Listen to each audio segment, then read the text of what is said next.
Hi everybody, and welcome aboard the fourth workshop on thin films and new ideas for pushing SRF superconductivity. How are you? Did you have a good travel? We are very happy to host you in Legnaro. The number of registered delegates is over our expectation, and I profit of the opportunity to thank you immediately for your participants. In change, we promise you a wonderful workshop. So the title of my introductory talk is Why thin films did not yet corner the SRF market. And mainly, I mean, let's not look too much to problems, but let's try to watch what we can do for overcoming the problems. I just want to give you a brief outlook to the past with the proceedings of the second workshop on SRF superconductivity on 1984.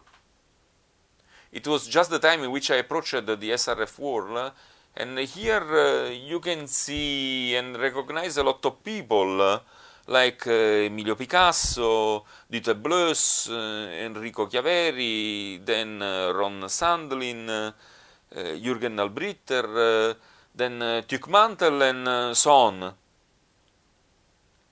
These are names that maybe for someone will not mean something special, because most of these people have left and are not working for SRF anymore. Some of them are still in the field, but some are retired, some others just passed to work on other things. And this was the program.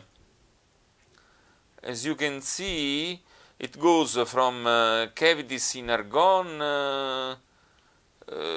to the electron loading of Weingarten, from Ken Shepard to Peter Neisel. Really, the community was just starting.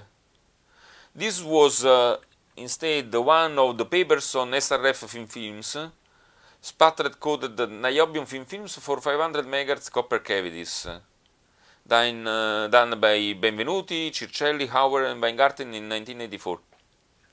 And then the proceedings just ended with this paper, A15 surfaces in niobium cavities, with the proposal to use materials with higher temperature than niobium. But let's also look at what was happening in 1984. That it's an year, a well-known year, because it's the title of Orwell's famous novel. So the Apple Macintosh is introduced, Chernenko succeeds Andropov, Iran accuses Iraq of using chemical weapons.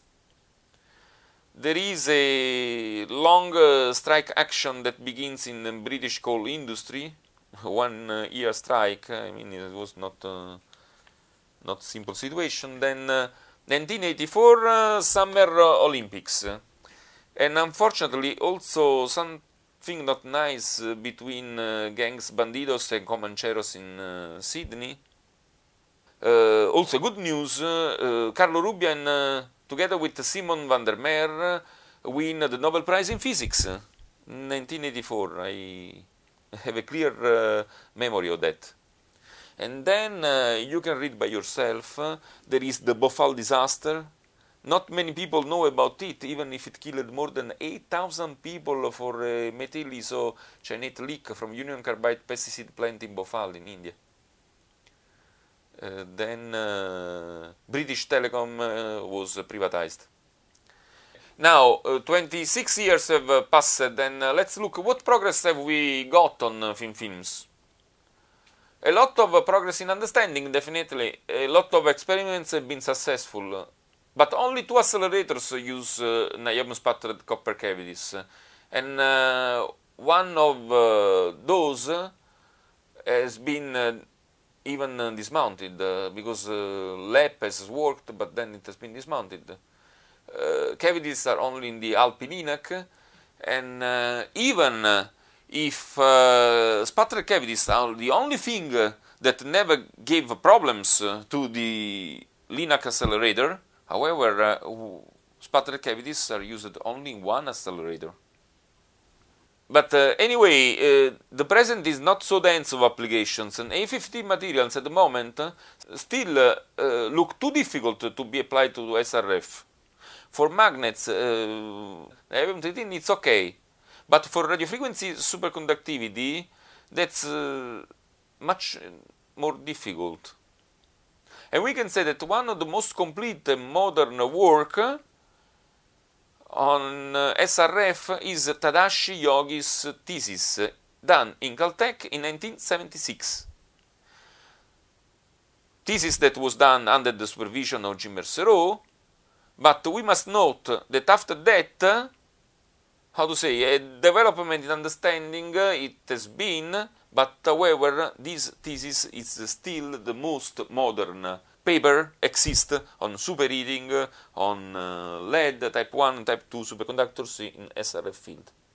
But what's happening outside?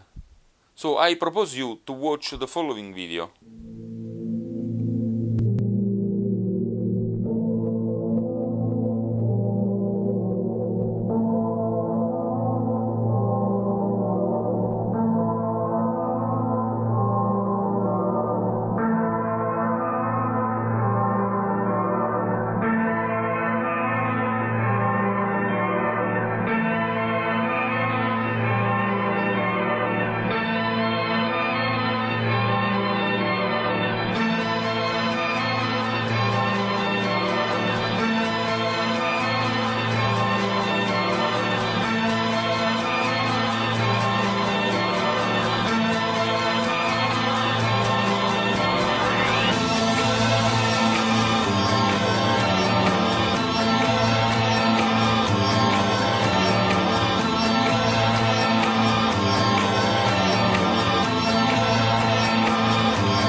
what does it all mean?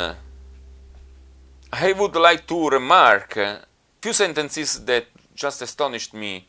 The top in demand jobs did not exist in 2004. Someone would have said, I would like to do the Google administrator, but what is Google?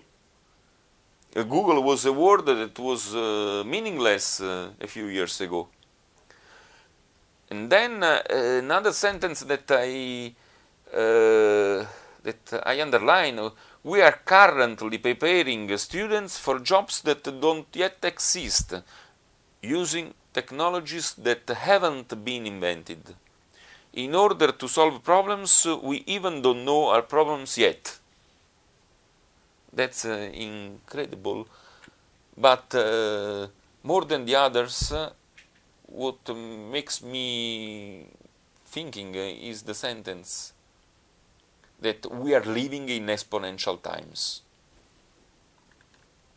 There are 31 billion searches on Google every month. So my question is, have we done in this time everything in our possibilities to profit all that? Now we are in 2010. And let's go to see what happens in 2010. Of course, the workshop. And you see that the schedule is deeper and much more advanced compared to the one of 1984. Things like high peak power magneton sputtering were even not conceived 26 years ago, sorry. But also, the tallest man made structure to date, the Burj Khalifa in Dubai, was officially opened. Suicide bombing in Pakistan, that's not so good news, but we must report it. And unfortunately also the 7th degree magnitude earthquake in Haiti, or unfortunately the one in Chile. The South Korean Navy ship that sinks off the country west coast. Then another earthquake in China, and one volcanic ash from one of several eruptions. Oh, we were all practically frozen in Europe because we couldn't fly because of something that one couldn't imagine, one couldn't predict. Who could predict that? A volcanic eruption. And unfortunately, the deep water horizon oil explodes in the Gulf of Mexico. And we are still in October. I mean we have still another 3 months to pass. Scientists conducting the Neanderthal genome project. That's good news. And they have sequenced enough for the Neanderthal genome to suggest that Neanderthals and humans may have been interbred. The first 24 hours flight for a solar-powered plane is completed by the solar impulse.